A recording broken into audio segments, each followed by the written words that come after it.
찬송가 가사인지 아니면 복음성인지 가사 중에 왜 그런 거 있죠? 저 서쪽 하늘에 붉게 물들면 그런 거 있잖아요. 요상한 구름만 봐도 우리 주님 오시나 하는 기다림들, 그런 이야기들이 옛날에 좀 있었던 것 같은데 가사인지는 모르지만 뭐 이런 것과 비슷한 내용이 입에서 입으로 소통되기도 하는데 그렇습니다. 하나님의 음성을 듣는 방법은 두 가지로 크게 나뉘어지죠. 여러분이 잘 아는 자연 계시, 그리고 또 하나는 특별 계시입니다. 사실 이상기후나 계절의 변화 속에도 주님의 음성은 있다고 봅니다. 주님의 음성을 또한 우리는 들을 수 있어야 됩니다. 왜냐? 예수님도 계절의 변화를 통해서 시대를 알라고 말씀하셨듯이 그렇게 우리는 알고 있습니다. 주로 구약의 선지자들, 그들에게는 열린 귀와 열린 영안으로 벼락을 동반한 천둥번개, 마른 하늘에 요란하게 쳐대면 떨어지는 날벼락 같은 소리. 사람들은 그 소리가 그냥 무섭고 떨림으로 들었지만 귀가 열려있는 선지자들은 그것을 주의 음성으로 듣게 됐다는 것입니다. 천지가 개벽하는 듯한 진동소리에도 주의 음성을 들을 줄 알았고, 신비한 구름만 보아도 그 안에서 현현해 하시는 주의 모습과 음성을 들었다고 합니다.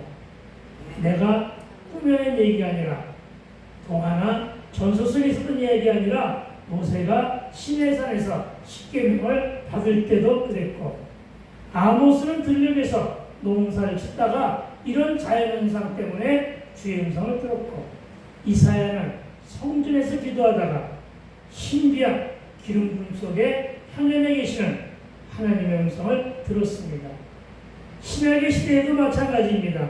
사도 바울은 다메섹 도상에서 주의 빛을 쬐면서 그 빛 속에서 임재하시는 주의 음성을 듣게 되었지요.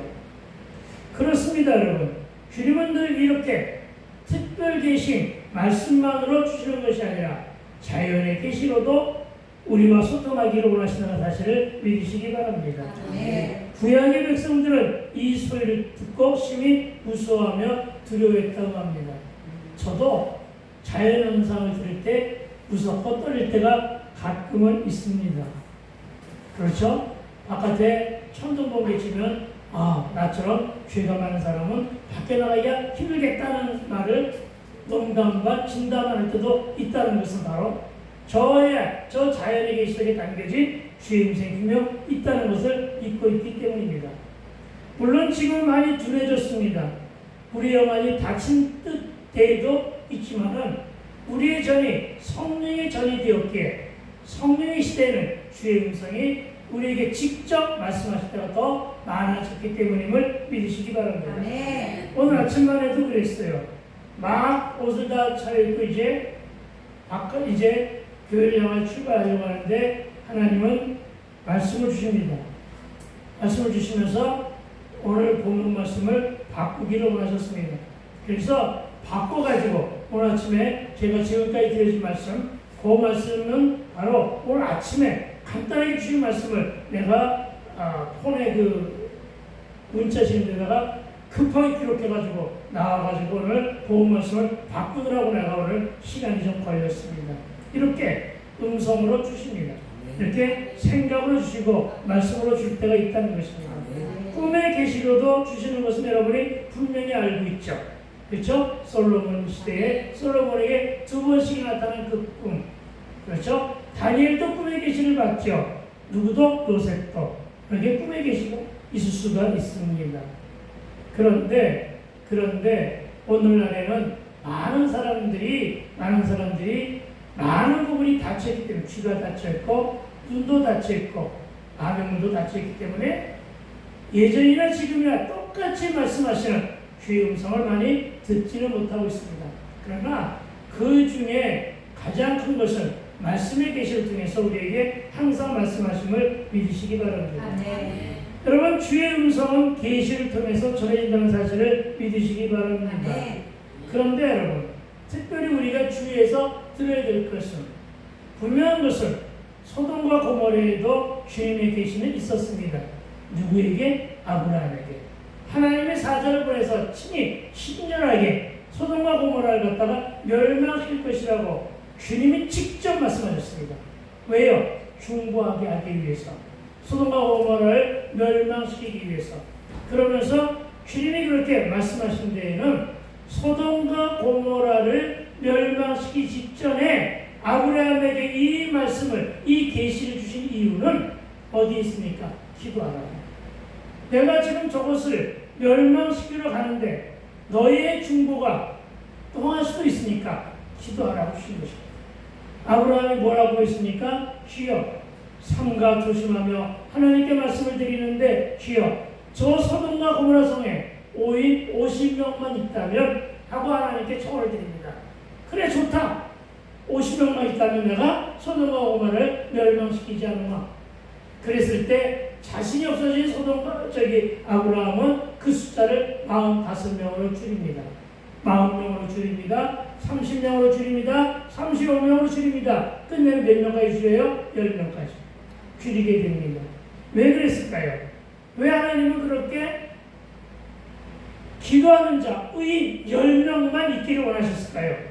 그것은 소돔과 고모라의 수백만, 수천 명의 사람들 중에 만일에 기도하는 자 그 한 사람만 있더라도, 아니 10명만 있더라도 소돔과 고모라를 그 10명 때문에 멸망시키지 않겠다고 하는 작정을 보이신 것임을 믿으시기 바랍니다. 하나님은 공의 하나님이시기 때문입니다. 하나님은 살릴 자와 죽일 자를 구별하십니다. 하나님은 심판할 자와 살릴 자를 구별하심을 믿으시기 바랍니다. 하나님은 하나님의 계시는 오차에 뒤틀림이 없음을 믿으시기 바랍니다. 하나님이 하시는 일은 반드시 악한 것도 선한 길로 인도하심을 믿으시기 바랍니다. 최근에 이 계시의 말씀을 하다가 보니까 최근에 일부의 사람들이 그 말씀을 의혹해서 내가 계시를 들었다고 하는데, 여러분, 하나님의 계시는 우리를 못살게 하는 계시는 없습니다. 우리를 힘들게 하는 계시는 없습니다. 하나님은 우리를 갖다가 여러분 심판을 주시지만 공의 하나님이시기 때문에 살릴 자를 구별하시는 계시가 있을 뿐입니다. 있다고 하더라도 하나님은 완벽하게 만드심을 믿으시기 바랍니다. 이걸 믿으시기 바랍니다. 그래서 지금 와가지고 어떤 정치적인 목적으로 계시 운운하는 것은 오늘 본문과는 전혀 관계가 없는 말임을 분별하여 듣게 되기를 주의 이름으로 축원을 드립니다. 계시를 잘 들어야 됩니다. 왜곡하여 떠드는 소리는 분별하여 속지 되기를 부탁을 드립니다. 다만 영안이 열려 주의 음성을 잘 듣고 잘 보게 되기를 다시 한번 축원을 드립니다. 여기까지가 오늘 아침에 저에게 주신 말씀을 이렇게 바꿔라 하는 말씀 때문에 바꿔서 전해드렸습니다. 그리고 이어지는 말씀은 오늘의 제목은 경건과 두려움입니다. 경건은 거리고 두려움은 경외함입니다. 왜 사람들 마음속에 두려워하는 마음이 생겼을까요? 구약시대에 바로 자연의 계시를 통해서 진동하신 듯한 하나님의 음성을 예전에 선지자를 통해서 들었기 때문에, 선지자는 주의 음성을 들었고 일반 사람들은 뭘 들었을까요? 진동한 소리로 들었던 거예요. 오늘날도 말씀을 통하여 이 계시의 음성을 대언하는 것임을 믿으시기 바랍니다. 그래서 경건은 거룩이고 두려움은 경외함이다 하는 사실을 믿으시기 바랍니다. 무슨 얘기입니까? 진동을 통하여 하나님을 두려워하라는 것이죠. 천지 계력을 통하여 하나님을 두려워하라는 것이죠. 그러면서 그 안에 담겨진 주의 음성을 들으라는 것이죠. 듣고 어떻게 하라고요? 거룩하게 살아라. 아시겠습니까? 이런 말씀으로 알아듣게 되기를 부탁을 드립니다. 예수 그리스도의 성육신 이후 신약시대에 살고 있는 우리 성도들은 초대교회의 성도와 마찬가지로 은혜의 시대요, 복음의 시대요, 성령의 시대를 살아가고 있습니다.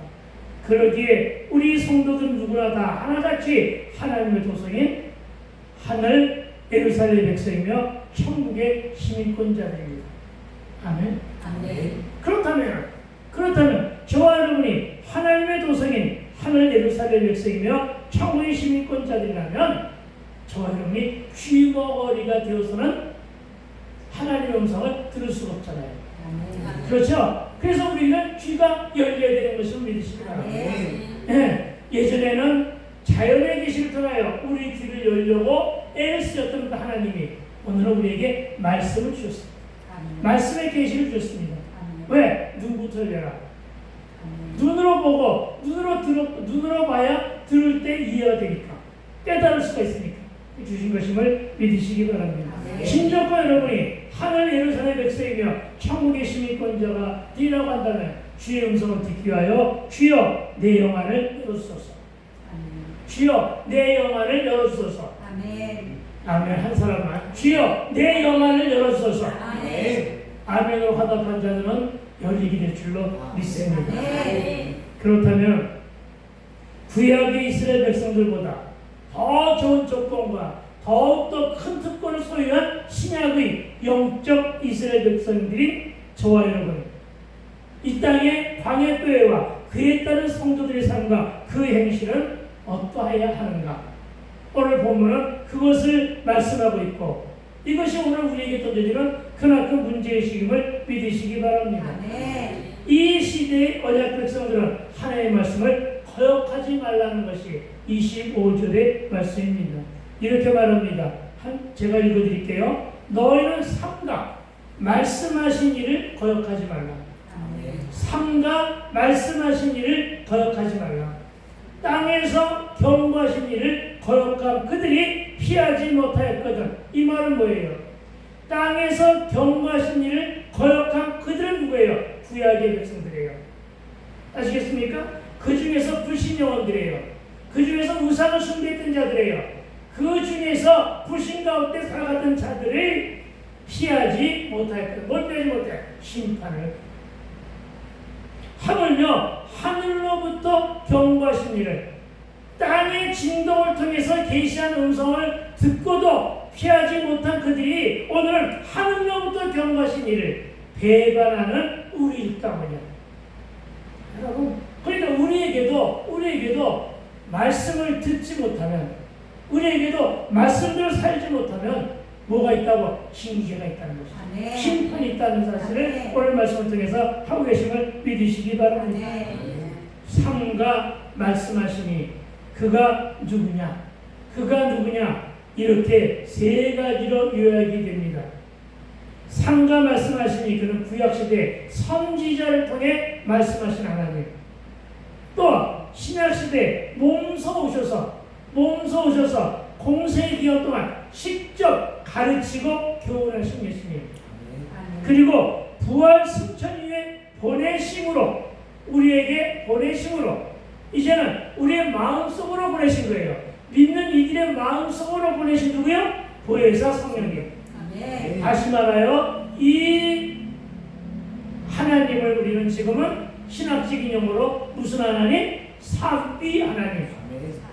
삼위 하나님으로 통칭하고 말하는데 이 삼위 하나님께서 오늘 25절 본문을 통해 늘 우리와 가까이 계심을 의미하고 있습니다. 상징하고 있습니다. 말씀하시니까 말씀하시는 분이 우리가 늘 가까이 계시고 동행해 주시는 물론 늘 말씀하시고 경고하시고 징계와 연단을 통해 우리를 통치하시는 하나님의 음성을 들어라. 아멘. 이것이 25절의 가장 핵심적인 구절임을 믿으시기 바랍니다. 중요한 것은 하나님의 음성을 듣고 지켜 하니까 이것입니다, 여러분. 그리고 이 말은 곧 계시록의 말씀대로 계시록에 뭐라고 했느냐? 귀 있는 자들은 성령이 교회들에게 전한 주의 음성을 들어라. 여러분, 그렇습니다. 하나님의 말씀을 거역하여 불순종에 이르지 말고 듣고 순종함으로 적용하고 결단함으로 우리의 삶의 현장에 이식시켜야 돼요. 접목시켜야 돼요. 우리의 삶과 우리 인생에 접목시켜야 돼요. 그래야만 말씀과 삶이 따로 국밥이 아니라 말씀과 삶이 하나가 되는 것임을 믿으시기 바랍니다. 어떻게 하라고요? 우리의 삶에 이식시키는 건 뭔지 알잖아요. 그렇죠? 이식시켜서 살아내는 일이 바로 경건이요 즐거운 마음임을 믿으시기 바랍니다. 성공과 두려운 마음을 동시에 갖게 되기를 주의 이름으로 축원드립니다. 이것이 우리의 선한 행실임을 믿어야 할 것입니다. 여러분, 지금이 더욱 말씀을 들을 때입니다. 그러나 지금은 말씀이 지천이 시대입니다. 말씀이 풍년이 시대입니다. 하지만 말씀에 대한 목마름은 더욱더 더 많이 심각한 때임을 믿으시기 바랍니다.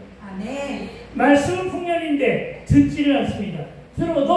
들어도 내가 나에게 들려질 달콤한 말만 찾아서 골라서 듣고 있는 사람들이 너무나 많은 그런 때입니다. 듣기는 들었는데 반응을 하지 않습니다. 시장에 몰려가서 꽹과리를 치고 나팔을 며 춤을 춰도 반응하지 않은 그런 시대라는 것입니다. 말씀대로 사는 삶도 없습니다. 왜요? 들은 것이 많아가지고 귀는 커졌는데, 머리도 커졌는데 뭐가 없어요? 가슴이 없어요. 가슴은 뭔데요? 삶으로 살아내고자 하는 열정이에요. 삶으로 살아내 도전하고자 하는 열정이에요. 비전을 머리로 주셨으면 비전을 섭간해서, 비전을 이식시켜서, 비전을 음미해서 내 것으로 만들어서 내 삶으로 토해내야 되는 가슴이 없는 거예요. 작은 가슴이 되는 거예요. 새 가슴이 되는 거예요. 그러다 성형수술로 나올 수 있는 것은 아니에요. 여러분, 작은 가슴이에요. 그러다 보니까 어떻게 기형적인 신앙이, 안진뱅이 신앙인이 되고 만 거예요. 너무나 많은 거예요. 순종하지 않으면 이와 같이 기형적인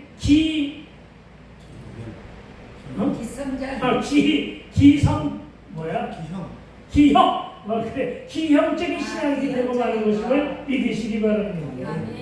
안진뱅이 신앙인 되어서는 안 될 것입니다. 저와 여러분, 안진뱅이로는 결코 아무것도 할 수가 없음을 믿으시기 바랍니다. 물론 안진뱅이들이 들으면 기분 나빠서지만 그런 의미가 아니라는 사실을 믿게 되길 주의 이름으로 축원을 드립니다. 호세아 선지자가 이런 이유 때문에 이 백성이 망한다는 경고, 그 경고의 메시지를 듣게 되기를 주의 이름으로 축원을 드립니다. 호세아 4장 6절입니다. 내 백성이 지식이 없음으로 망한다고 선포합니다.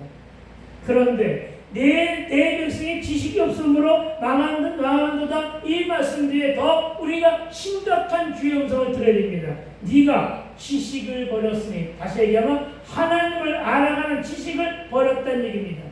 하나님의 말씀을 버렸다는 것입니다. 하나님이 주시는 모든 삶의 지혜를 네가 버렸다는 얘기입니다. 그럼 어디로 가는데요? 우상을 따라갔다고요. 그랬으니까 어떻게 한다고요? 나도 너를 버리겠다 이거예요. 여러분, 호세아 4장 6절 그리고 몇 개 안 되는 구절 속에 이렇게 하나님이 우리와의 연을 끊어버리려고 하는 말씀들이 간혹 나올 때 우리는 어떻게 받아들이겠습니까? 여러분, 하나님 없이는 살 수가 없는 거예요. 그런데 호세아 선지자가 이 말씀을 합니다. 나도 너를 버려. 나도 너를 버려 내 제사장이 되지 못하게 할 것이다. 앞으로 제사장을 세우지 않겠다. 앞으로 목사를 세우지 않겠다. 왜? 어떻게 하면 목사를 못 세우지 아세요? 말씀을 안 주면. 목사가 하나님 주시는 말씀이 없는데 아무리 성경 말씀을 읽어도 깨달음이 없으면 전할 수가 없는데 전할 수 없는 거예요. 그렇죠. 그러니까 어떻게 돼요? 세우지 못하는 거죠. 제사장 세우지 않겠다는 거예요. 선지자 세우지 않겠다는 거예요. 그래서 뭐가 와서 말라기 시대가 온 거예요. 말라기 시대에는 말씀이 말라버렸다니까요. 정말로. 말라기라서 말라버렸다는 얘기가 아니라 400년 동안. 그래서 신약이 올린 거예요. 알겠어요? 여러분, 이건 정말로 무서운 얘기예요. 그런데 더 무서운 얘기는 뭐냐면은 네가 네 하나님의 율법을 잊었으니, 그렇죠? 내가 네 하나님의 율법을 잊었으니 나도 네 자녀들을 잊어버리라 이 말이에요. 그러니까 신앙이 전이 되고 신앙이 유전되는 것을 막아버리겠다. 차단시키겠다. 지금 그런 현상들 벌어지고 있잖아요. 순복음교회, 그 숱한 교회에 지금까지는 그래도 집사를 있고 장로를 있고 권사를 있는 젊은이들이 있겠죠. 그러나 과연 10년, 20년, 30년에도 과연 그럴까?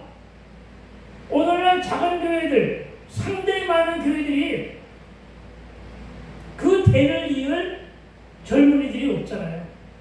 네, 직분을 이을 대를 이을이 없잖아요. 이 말씀이 그 말씀이에요, 지금. 아시겠어요? AI 시대 보니까 AI 목사가 앞으로 전할까요? 그럼 듣는 사람들도 AI가 되는 건가? 듣는 로봇이겠지, 그쵸? 그 로봇에게 전해봐야 뭐예요? 소용이 없는 거예요. 로봇이 로봇에게 전해봤자 소용없는 거 아니에요? 그쵸? 끔찍한 세상이 온다는 것입니다. 호세아 4장, 호세아 선지자의 말에 의하면 그런 일이 안 되기 위해서 어떻게 돼요? 우리가 말씀을 들어야 된다는 거예요. 25절 말씀을 익히 드려야 됨을 믿으시기 바랍니다. 정말로 이 말씀을 되새기며 먼저 말씀의 검으로 내 안에 검색되고 발견된 죄를 회개합시다. 흉만 바라보고 십자가 채싹부터 살아가게 되길 주의 이름으로 축원을 드립니다.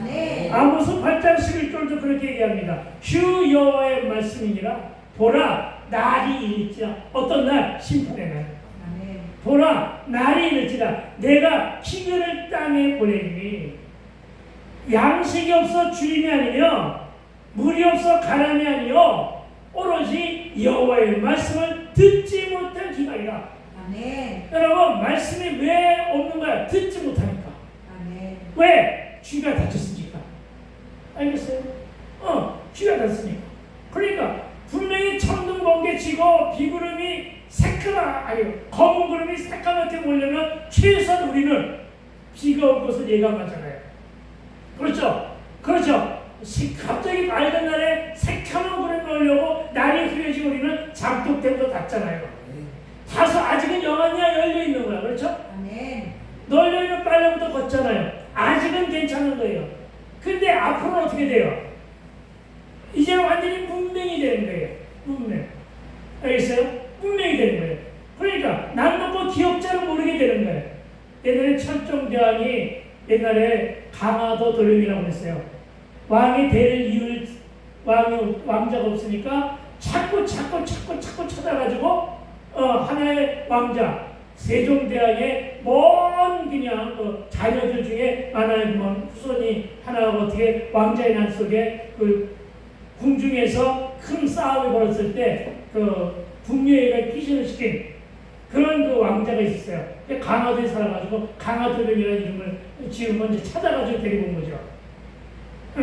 소문초 찾아 지금 저 DNA 검사한 것이 아니라 그래가지고 왕의 자리에 딱 앉혔는데 이 사람이 문명인 거야. 뭘 글자를 알아야 상성을 읽을 거 아니야. 그래서 내시들이 한글을 가르쳤어. 뭘 가르쳤을까? 낫을 가지고 한글 가르쳐. 낫을 가지고 뭐라? 이것을 기억이라고 하십시오, 마마. 그래야 돼. 머리마저 나빠. 낫을 감추고 마마.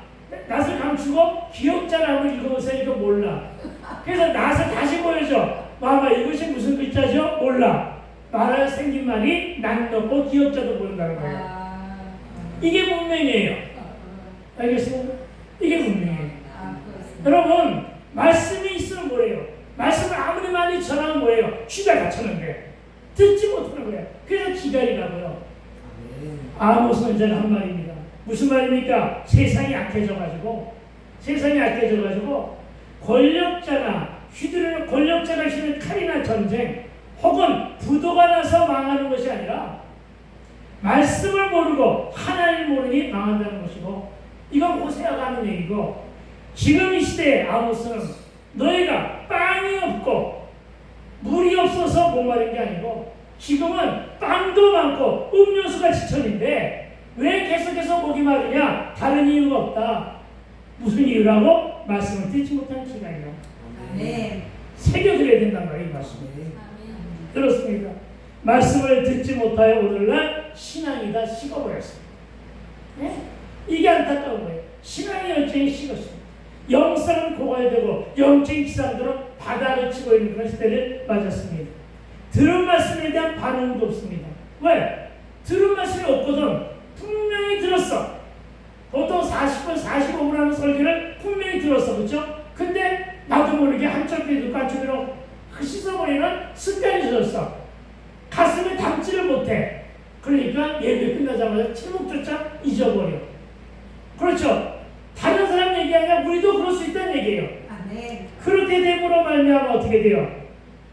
여러분 삶이 없으니까 열심도 열정도 다 식고 미지근한 삶이 된 거예요. 미지근한 신앙이 된 거예요.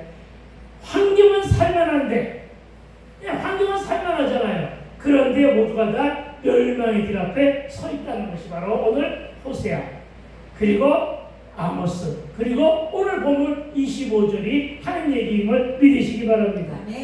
지금 현대인으로 더욱더 말씀을 적으로 살면서 기도도 찬양도 성령도 소멸한처럼 살아갑니다. 이렇게 심어버린 이 시대의 신앙태도를 요한계시록은 3장 15절에서 내가 네 행위를 아노니 네가 차지도 아니하고 뜨겁지도 아니하노라. 네가 차든지 뜨겁지 하기를 원하시며 너는 첫사랑을 잃었구나. 현대신앙인들을 질타하며 요한계시록 3장 16절에는 무서운 얘기가 한다고 여러분에게 소개되죠. 내가 이같이 미지근하여 뜨겁지도 아니하고 차지도 아니하니 내 입에서 너를 토하여 버리라. 여러분 유럽에서 신앙의 촛대가 아시아로 옮겨졌고 아시아에서 대한민국 이 땅에 옮겨졌단 말이에요. 이 촛대를 너희들이 지금 이렇게 미지근하여 뜨겁지도 아니하고 차지도 아니하니까 어떡하라고요? 촛대를 옮겨버리겠다고 하는 경고 사인으로 들어야 된단 말이에요. 알겠어요? 옮겨질 수도 있다는 거예요 지금. 알겠어요? 그런 거예요. 여러분 이 말씀을 경각심을 가지고 들을 수 있어야 됨을 믿으시기 바랍니다. 우리도 그래서 이제는 삶의 태도를 바꿔야 한다는 것입니다. 말씀 앞으로 돌아와 순종의 삶을 살아야 할 때라는 것입니다. 무슨 말입니까? 늘 하던 말이지만 말씀은 쌩얼이고 민낯이라고 했습니다. 여러분 말씀을 도구로 해서 나는 화장한 얼굴에 가면과 획진한 무덤을 살았으니까 이제는 쌩얼이고 민낯인 그 말씀을 도구로 해요. 내 안에 나의 혼과 나의 연과 나의 밑 관절과 골수에 낀 상치 쓴뿌리와 무수하게 드러난 죄의 엉겅퀴와 가시덤불들 이건 무엇으로도 긁어낼 수가 없고 태울 수가 없으니까 말씀의 검으로 이 죄의 모습들을 불살라 버려야 된단 말이에요. 이해가 됩니까? 알아듣습니까? 가장 효율적인 것은 이렇게 불살라야 되는 것은 여러분이 아무리 알코올을 많이 마시고 내장을 소독하려고 해도 소독이 안 됩니다. 내장에 병만 생깁니다. 그쵸? 네. 가슴속에 상처나 보면 어떤 게 바를 수가 없잖아요. 그쵸? 요즘에 바셀린 가지고 내 코를 열심히 바르고 있는데 여러분 정말 내 안에 도달한 악한 엉뚱기들 이걸 갖다가 씻어낼 수가 없잖아요. 오로지 무엇으로? 말씀의 검으로. 여러분 그렇게 해야 된다는 얘기입니다. 그래서 말씀이 필요한 거예요. 우리에게. 말씀으로 내 삶을 되돌아보고 말씀으로 내 인생을 되돌아보고 말씀으로 나에게 온 사건과 나의 문제를 점검하고 진단하고 나에게 찾아온 질병을 점검하고 진단해보자는 거예요. 그러면 해결 방법은 반드시 나온다. 믿으시기 바랍니다. 이 말씀이 히브리서 4장 12절 말씀이죠. 여러분을 잘 아는 말씀입니다. 하나님의 말씀은 살아있고 활력이 있다고 합니다. 예전 그 계약에는 하나님의 말씀은 능력이 있고 운동력이 있다고 합니다. 좌우의 말씀은 어떤 것보다 예리하여 혼과 영과 및 관절과 골수를 찔러 찔기까지 하며 또 마음의 생각과 뜻을 판단하고 있다는 것입니다. 그리고 그 결과는 무엇으로 나타나냐면 11장 13절에 이렇게 나타납니다.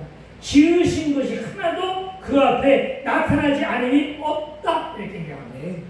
저와 여러분의 모습이 청란하게 말씀의 검 앞에서 표출됩니다. 그래서 그대로 드러내는데 어떻게 드러내느냐? 우리의 결선을 받은 이의 눈앞에 만물이 밝아 벗은 것 같이 우리의 몸뚱어리도 팬티 하나 안 거치고 샅샅이 다 벌거벗겨진 알몸으로 다 드러낸다는 거예요. 어떤 모습이? 죄의 모습들이. 알겠어요? 그런데 거기에 중요한 말씀이 13절에 나타나와요. 하나님의 결산. 그렇습니다. 하나님은요, 하나님 우리에게 구속사를 허락하시고 말씀으로 언약하셨어요. 그리고 결산도 하셨어요. 무엇을 통해서? 십자가 화목제물로 다 해결했어요. 계산 끝. 누구만 계산하고 있는 거야? 우리만 지금 계산하고 있는 거예요. 그러나 이걸 믿으셔야 돼. 더 이상 하나님은 우리와는 결산할 것이 없다. 다만 우리의 결산을 받으실 때입니다. 아시겠습니까? 그러니까 우리가 하나님 앞에 우리의 결산한 모습을 드러내 보여드려야 됩니다. 알겠어요? 어떤 모습으로 보여드릴까? 어떤 모습으로 드릴 것입니까? 여러분, 다른 거 없습니다. 더불어 거듭난 저와 여러분의 삶의 모습. 아멘. 여러분, 그렇게 하나님이 요구하시는 결산에 나의 답을 드리게 되기를 주의 이름으로 축원을 드립니다. 네. 우리가 결산을 받으신 하나님 앞에 우리가 보여줄 것은 하나님의 계산은 다 끝났습니다. 하나님 나를 위하여 계산해 주십시오. 그러지 말고 웬만한 응답 다 들어주셨잖아요. 결산 끝났다는 얘기예요. 알겠어요? 그러니까 여전히 30배, 60배, 100배만 얘기하지 말고 100배, 60배, 30배를 받은 거 찾아보니까 엄청나게 많아. 그것은 하나님께 계산하지 마세요. 왜 그 계산 안 하고 맨날 달라고만 하냐 말이에요. 왜 맨날 앵벌이 신앙에만 머물러 있느냐 말이에요. 앵벌이만 갖지 않게 되기 부탁드립니다. 언젠가 때가 되면 오늘 예배성에 나온 말씀, 이 말씀이 바로 뭐냐면 복지와 관련된, 복지가 성경 속에 있는 말이에요. 알겠어요? 복지가. 그거 가지고 한번 설교를 한번 하겠는데, 여러분, 하나님은 이렇게 다 드러내는데 다 해결해 줬음을 믿으시기 바랍니다. 말씀으로 내 삶과 내 인생을 진단하고 말씀으로 내게 다가온 사건과 문제와 모든 일들을 적용함으로 판독 해석하여 말씀이 진단한 방식으로 살아 늘 승리하는 저와 되시기를 주의 이름으로 축원합니다. 26절입니다. 그때 그 소리가 땅을 진동하였거니와 이제는 약속하여 이르시되 내가 또 한 번 땅만 아니라 하늘도 진동하리라 하셨느니라. 아멘. 여기서 진동이라는 말이 나오잖아요. 자연의 계시예요. 구약시대에 이 백성들이 받았던 진동. 이 말은 학개서 2장 6절에 나와요. 이렇게 나옵니다. 조금 있으면 내가 하늘과 땅과 바다와 육지를 진동시킬 것이요. 이 말씀을 인용한 것입니다. 즉 구약의 시대에 모세가 십계명을 받았고 선지자들에게 말씀이 선포될 때는 늘 하늘이 진동했다는 뜻입니다. 예, 천지 계획. 여러분, 진동은 지축을 흔드는 것 같은 거예요. 지진이 일어나는 것 같은 거예요. 땅이 흔들리는 게 진동 아니에요. 하늘도 흔들리고 땅도 흔들리고 천지가 계획됩니다. 예전 사람들이 이런 소리를 하나님이 들려주셨어. 근데 일반 사람들은 못 듣는데 깨어있는 선지자는 들었던 거죠. 모세가 시내산에서 듣고, 들었죠. 그렇죠? 듣고 십계명을 받은 거죠. 엘리야가 듣고 말씀을 전한 거죠. 예전에는 들었는데 지금은 많은 사람들이 못 듣고 있죠. 어쨌든 사사기 10편 68절 8절에 이런 얘기를 합니다. 땅이 진동하며 하늘이 하나님 앞에서 떨어지며, 와 무서워라. 땅이 진동할 때 하늘이 하나님 앞에서 떨어지며 저 신의 산도 하나님 곧 이스라엘 하나님 앞에서 진동하였나이다. 이거 그렇잖아요. 예. 여러분, 말씀을 주실 때 이렇게 주니까 들어올 수밖에. 그렇죠? 구약에서 하나님이 율법을 주실 때 이렇게 땅이 진동했다고 표현하고 있음을 믿으시기 바랍니다. 그리고 21절 처음에 그때에는 이라고 했는데 여기서 말하는 그때는 바로 모세가 시내산에서 십계명을 받을 때이고 그 이후에도 많은 선지자들이 말씀 받을 때임을 믿으시기 바랍니다. 십계명을 받을 그때는 그 소리가 땅을 진동하였다라고 말하므로 하나님의 임재의 상업을 상징하고 있고, 모세가 계명을 받을 때 땅이 진동했다 말하므로 자연의 계시를 통해 선포된 말씀이 엄중함으로 크게 놀랐다는 의미로 오늘 본문을 기록하고 있는 것입니다. 특히 26절 중간에 이제는 이라고 말하므로 말세 마지막으로 주님이 임재하실 때는 주의 심판으로 땅뿐만 아니라 하늘도 진동하리라. 아멘. 즉 천지가 계획되리라. 여러분, 이 장면은 온 우주를 지으신 하나님께서 말세 천지 창조와 대응되는 지상 역사의 종말을 이렇게 가져올 것이라는 예언입니다. 마지막 때 말세는 누가 오십니까? 예수님이. 예수님이 오실 때 어떻게 오십니까? 천군 천사를 대동하시고 지상에서 하늘궁에서 나팔 소리 들리며, 그렇죠, 그렇게 호령하며 오신다는 소리가 바로 여기 이렇게 표현되는 거예요. 천지가 창조될 당시에 그 웅장하고 창조의 모습으로 오신다는 거예요.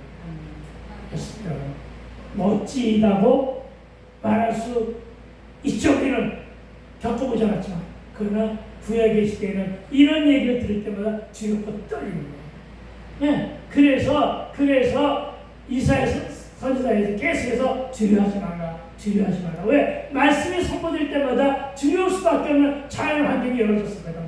사건도 열어졌었고, 네, 문제도 발생했고, 그러니까 두려워하지 말라. 여러분에게 다가온 사건이 하늘이 진동할 만큼 무서운 곳이 많잖아요. 그렇죠? 나에게 갑자기 알이 왔다. 하늘이 진동할 만하죠. 그렇죠? 나에게 갑자기 눈이 잘 안 보여. 하늘이 진동할 만하죠. 그렇죠? 그런 거예요. 내가 어느 날 허리가 다쳐서 요지부도 가지 못할 정도로 힘들어. 하늘이 진동할 만하죠. 그렇죠? 그런 모든 그 상술, 그것 중에서 하나님의 계시를 들어라. 이걸 하기 말하기 위해서 오늘 이렇게 말씀이 거창하게 움직이는 것임을 믿으시기 바랍니다. 다시 말해, 새하늘과 새 땅을 세우시기 위해, 새하늘과 새 땅을 다시 세우시기 위하여, 새 창조예요. 세우시기 위하여 구세계를 청산하시는 심판주의 위엄의 인재가 그리스도의 제 이름으로 역사할 것을 가시적으로 드러낸 말이 바로 뭐라? 진봉. 믿으시기 바랍니다. 27절입니다. 이 또 한 번이라 하시면, 이 말이 참 어려운 게 이거 어떻게 띄어쓰느냐에 따라 가지고 말씀이 전혀 달라지죠. 그렇죠? 그러나 그렇게 천천히 띄어서 읽으세요. 이 또 한 번이라 하시면 이 말이죠. 하시면 진동하지 아니하는 것을 영존하게 하기 위하며 진동할 것들, 곧 만드신 것들이 변한다, 변하지 않는다. 안 변한다래요. 뭐라고 하네? 곧 만드신 것들이 변동될 것을 나타내십니다. 아멘. 여러분, 본문의 처음에 이 또 한 번이나 하시면이라는 이 말씀은 히브리어로는 에티하팍스예요. 에티하팍스. 에티하팍스. 따라해봅시다. 에티하팍스. 천지 창조 때 있었던 한 번의 일인 것으로 창조 후에 다시는 없을 마지막 한 번이에요. 아시겠습니까? 마지막 한 번. 잘 들어야 되는데 이 말. 창조 이후는 다시는 없을 마지막 한 번을 가리키는 말인데, 이 말은 그리스도의 재림으로 이어질 한 번이에요. 아시겠습니까? 이 한 번은. 그리고 종말적인 한 번을 담고 있는 것입니다. 그리고 진동하지 아니하는 것은 지상에서 진동할 것에 대비한 천상의 하나님 나라를 가리키고 있는데, 성경은 이 하나님 나라도 어떻게 하라고요? 진동한다, 진동하지 아니한다. 진동하지 아니한다는 거예요. 여러분, 이 말을 그렇게 증거합니다. 다니엘 7장 14절은 이렇게 말합니다. 그에게 권세와 영광과 나라를 주고 모든 백성과 나라들과 다른 언어를 말하는 모든 자들이 그를 섬기게 하였으니 그의 권세는 소멸되지 아니하는 영원한 권세요. 그의 나라는 멸망하지 아니할 것이다. 아멘. 하나님이 세운 나라, 하나님의 나라 결단코 멸망하지 않음을 믿으시기 바랍니다. 새로운 창조는 있을 수가 있지만, 왜냐? 하나님 나라는 어차피 어디서 내려온다고요? 하늘에서 내려온다. 새하늘 새 땅이 그 오늘 오후 예배 다시 할 거지만, 오후 예배 때 할 거지만, 여러분, 이 말이 어떻게, 이 말은 진동하지 아니하는 것들 중에 하나예요. 네.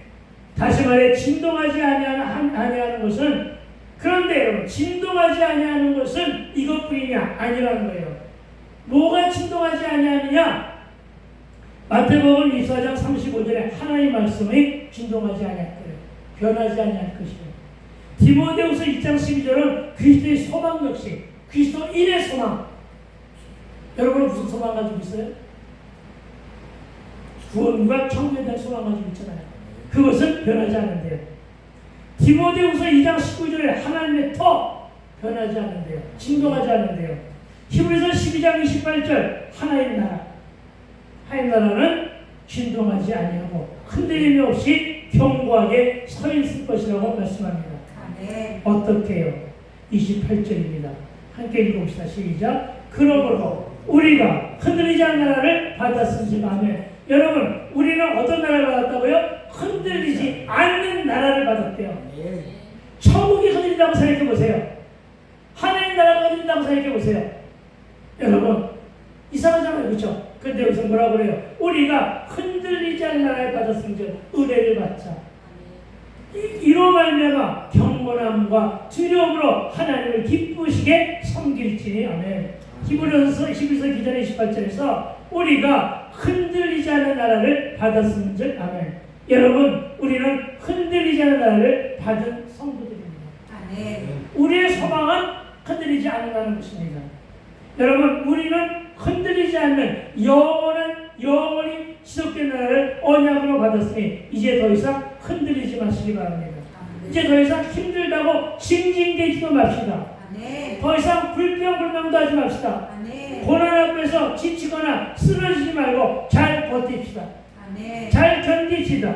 더욱 견고해지느냐. 왜? 우리에게 주신 나라는 흔들리지 않는 나라입니다. 아멘. 여러분, 이 말은 우리 성도들이 장차 들어가게 될 하늘나라는 마지막 날 우주 만물이 변화하고 하늘과 땅의 질서가 바뀐 뒤에 새하늘 새 땅에 건설된 영원하여 결코 변개치 않을 나라임을 보여준 것입니다.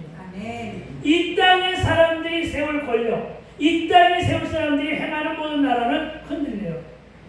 그리고 변화가 돼요. 정권도 변화돼요. 화무 11호에 변화돼요. 네, 천년만년간 정권 없다는 거예요. 그러나 우리가 받을 권세, 우리가 받을 신분, 우리가 받을 약속은 변하지 않는다는 거예요. 아멘. 그것을 어디서 누리래요? 변하지 않는 나라에서 아멘. 누리게 되길 주의로 축원드립니다. 그것이 감사하다는 거예요. 그래서 기쁘게 여기라는 얘기입니다. 참으로 우리 성도는 바로 이러한 영원불변한 주의 나라를 언약으로 약속받았다는 사실을 상기하며 살아갑시다. 뿐만 아니라 우리 주님께서는 보혈의 피를 흘려주심으로 이 언약의 중보자요, 우리에게 성령을 보내주시며 언약의 보증이 되어줬음을 믿으시기 바랍니다. 히브리서 기자는 우리 성도들을 향해 은혜를 받자고 권면합니다. 이를 달리 말하면 감사하는 자가 되자는 의미입니다. 그리고 저도 여러분에게 권면합니다. 여러분들 은혜를 받으며 감사함으로 살아갑시다. 즉 히브리서 기자는 본문에서 결론적으로 말합니다. 우리 성도들은 영원히 새하늘 새 땅에 건설돼 천국의 주인이 되었기에, 상속자 아니에요. 상속자가 되었기에 날마다 이에 감사의 삶을 살아야 한다고 권면하고 있습니다. 바울도 골로새서 1장 12절에서 우리로 하여금 빛 가운데서 성도의 기업의 부분을 얻기에 합당하게 하신 하나님께 늘 감사하게 하시기를 원하노라. 아멘. 과연 그렇다면 우리 성도들은 구속의 주여 은혜의 주이시며 생명의 주님이 되신 하나님께 날마다 감사의 삶을 사는 방법은 무엇일까요?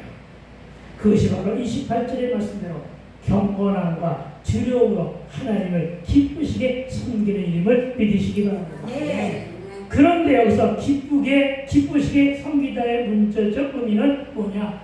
이 문자적 의미를 잘 알아들어야 됩니다.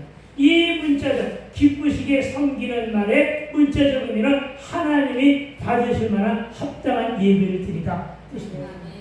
하나님이 받으실 만한 합당한 예배, 예배에 올인하고 예배에 성공한 자들 모두가 되어야 한다는 뜻입니다. 그런데 우리 성도들이 하나님을 향해 감사의 삶을 사는 것은 하나님이 받으실 만한 합당한 예배를 드리는 것을 말하는데, 그러나 이 예배는 다만 종교적 예배만 국한되지는 않습니다. 이 말은 저와 여러분이 섬기는 헌신도 예배에 함께 해당됨을 믿으시기 바랍니다. 네. 예배 전에 예배의 도우미로 교회를 닦고 쓸고 훔치며 화장실도 때로는 청소하고 주방도 돕고 찬양도 돕고 하는 모든 일들, 이 모든 오죽하면 찬양 한 곡 특성으로 하는 것을 하나님께 황소 한 마리 드리는 것 같아요. 무슨 얘기인지 알겠어요? 황소 한 마리. 그러니까 오늘 사모님은 황소 한 마리. 그동안에 하나님께 차특성한 분들은 하나님께 늘 황소 한 마리 드리는 거예요. 네, 그게 기쁘게 생기고 감사하는 거예요. 그래서 이것이 뭐에 해당이 된다고요? 예배에 해당하는 거예요. 그러니까 오로지 굳이 이 순서에 따라 예배하는 것만이 예배가 아니라 여러분이 오늘 이곳에 와서 드리는 모든 행위들이 다 예배에 해당된다는 사실을 믿으시기 바랍니다. 그러니까 어떻게 하라고요? 모든 일을 섬길 때 어떤 마음으로 하자? 기쁘고 감사한 마음으로 하라는 거예요. 또 세상으로 돌아가서 집으로 돌아가서 어떻게 살래요? 생활 예배로 예배하는 삶을 살아가게 되길 주의 이름으로 축원을 드립니다. 그리고 저는 이 하나님이 받으신 합당한 예배, 이게 합당한 예배거든요. 합당한 예배의 이 말씀 앞에서 내가 좀 찔림을 받았습니다. 그래서 여러분에게 협조를 구합니다. 우리 예배가 날씨가 덥다는 핑계로 주일 예배에 국한되어 있는 것을 회개하게 하셨습니다. 예전부터 드리던 수요 예배를 최근에는 드리지 못한 것에 대한 송구함이 있습니다. 그래서 날씨가 시원해지는 9월부터는 회복하고자 합니다. 가까이 계시는 분들은 다 동참해 주시길 부탁드립니다. 가까이 계시는 분들 하면은 누구라고 얘기하면 다 알겠지. 가끔은 내가 기도원 사역을 하러 외부에 나갈 때는 예전처럼 성수형제와 우리 사모가 주도하여 기도회로 이끌어가 주시기를 부탁합니다. 저와 여러분, 경건은 거룩이라고 했고 두려움은 경외라 했으니 늘 삼가 조심하여 하나님 앞에서 삶을 드리며 기쁘게 살게 되길 축복합니다. 완악함과 강박함과 탐욕과 탐심을 버리고 믿는 자로 선한 영향을 끼치는 삶을 살라는 권면이고, 이 삶이 세상에서의 이런 삶이 저와 여러분이 합당한 예배로 하나님께 영광 올려드리는 것임을 믿으시기 바랍니다. 항상 남편한테 감사하고 아내한테 감사하십시오. 삶을 감사하시고 깨어있는 걸 감사하시고 저녁이 되고 아침 되는 걸 감사하십시오. 비록 몸은 아프지만 아침에 눈을 뜨게 하신 것에 감사하십시오. 기쁘게 여기십시오. 이게 하나님 받으시면 합당한 예배의 한 줄기임을 믿으시기 바랍니다. 성도 여러분, 범사에 하나님의 구속의 은혜에 감사하는 자들이 일상생활 속에서 경건함과 하나님을 두려워하는 심정으로 살아가자는 것입니다. 왜 경건과 두려움입니까? 하나님은 공의의 하나님이시기 때문입니다. 심판도 하시지만 징계도 하시지만 사랑도 베푸시기에 공의의 하나님이라고 명한 것임을 믿으시기 바랍니다. 그렇습니다. 하나님은 사랑의 하나님이시지만 동시에 공의의 하나님이신데, 그러기에 하나님은 당신의 뜻을 거역하고 저버린 자는 반드시 따끔한 채찍으로 징계하시지만 피할 길도 주시고 감당할 만한 시험만 주신다는 사실을 믿으시기 바랍니다. 그 피할 길이 뭡니까? 회개입니다. 회개하며 사죄하는 자에게는 죄를 묻지 아니하시고 사랑과 공의를 베푸시는 분이 우리의 아버지이심을 믿으시기 바랍니다. 그러므로 성도 여러분, 비록 영원한 주의 나라가 우리에게 약속되긴 했지만, 그러나 마지막 날 주의 영광된 날에 참여하는 순간까지 우리는 결코 이 땅이 주의 자녀로서의 올바른 삶의 자세를 잃지 말아야 되는데, 그 이유가 29절이에요. 그 이유가 뭐라고 했습니까? 우리 하나님은 소멸하는 분이십니다. 여러분, 소멸하는 분은 신명기 4장 24절 인용했는데, 내 하나님 여호와는 소멸하시는 분이요 질투하시는 하나님이시래요. 모든 것을 갖다가 깔끔하게 씻긴 듯이 없애도 주시지만, 아시겠습니까? 다시 얘기하면 저와 여러분이 회개하면 저와 여러분의 죄를 소멸도 하시지만, 저와 여러분이 죄를 짓고 함부로 막 살면 삶의 터전을 소멸하시는 분도 하나님이세요. 징계로 인해서. 알겠어요? 소멸되면 어떻게 어떻게 해요? 내가 가진 돈이 소멸되고 망하는 거지 뭐. 그렇게 되는 거예요. 알겠어요? 그런데 이 소멸에는 신명기상의 입술에서는 질투하신 하나님이기 때문에 소멸하셨대요. 질투는 뭐 때문에 나와요? 사랑 때문에. 아시겠어요? 그러니까 내 말 안 듣고 까불면 질투하신 하나님이 불같이 질투하심으로써 소멸하신다는 거죠. 그러나 어떻게 한다고요? 회개하면 돌이키면 봐준다는 얘기예요. 무슨 불입니까? 불은 하나님의 진노를 가리킵니다.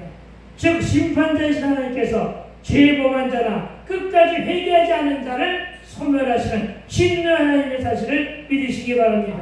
이는 하나님의 사랑과 함께 하나님의 두 가지 신성으로서 서로 불가분의 관계에 있음을 믿으시기 바랍니다.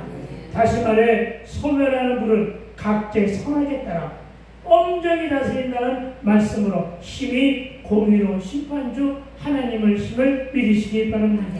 진실로 우리는 이 같은 하나님의 철저한 공의 속에서 죄를 심히 싫어하시는 당신의 거룩한 성품과 어떻게든 인간의 죄를 도만하시고 마침내 인간의 영혼을 구원해내시고자 하는 하나님의 거룩한 사랑의 열정을 나타낸 뜻으로 선언한 부르심을 믿으시기 바랍니다. 따라서 성도는 하나님의 사랑과 더불어 진노를 받지 않도록 영적인 경각심을 가지고 경건과 두려움으로 살아야 할 것입니다. 이제 정리합니다. 불신과 불순종한 이들에게는 소멸의 불, 곧 심판하시는 하나님의 불입니다. 언약이 큰 만큼 배교한 일을 향한 하나님의 진노도 클 것입니다. 창조하신 모든 것을 흔들어 없애버리고 흔들리지 않은 영원한 하나님 나라를 드러내실 것임을 믿으시기 바랍니다. 그리고 우리는 그 사건을 목격한 바가 있습니다. 어떤 사건이요? 바로 홍해 사건이요, 노아 방주 사건입니다.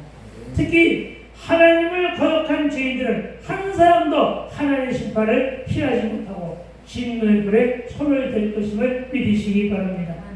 그러나 있다가 사라질 이 사생의 권력이나 소유, 명예나 쾌락 때문에 영원한 하나님 나라를 보이는 어리석음은 그러면 간직하지 않게 되기를 부탁드립니다. 영원한 하나님 나라의 상속받을 하나님 백성들께 믿음으로 흔들리지 않게 되기를 부탁드립니다. 오늘 28절의 말씀대로 그 심판에도 흔들리지 않은 날을 우리에게 주셨으니 말씀이 너무 길어서 허리가 너무 아픈가?